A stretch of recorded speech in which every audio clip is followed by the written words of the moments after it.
یو غټه وظیفه ده نن غټه وظیفه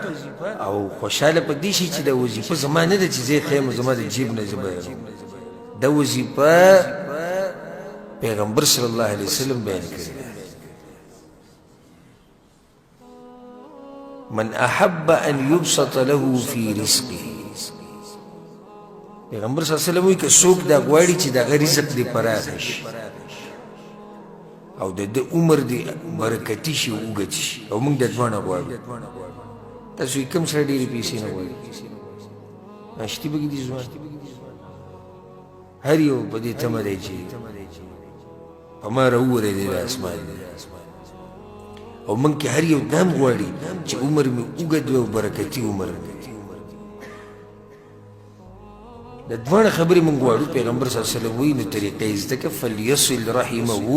د خپلوانو سره خپلولي ساته رزق به دې پراخه شي ژوند به دې برکتي شي اوږد شي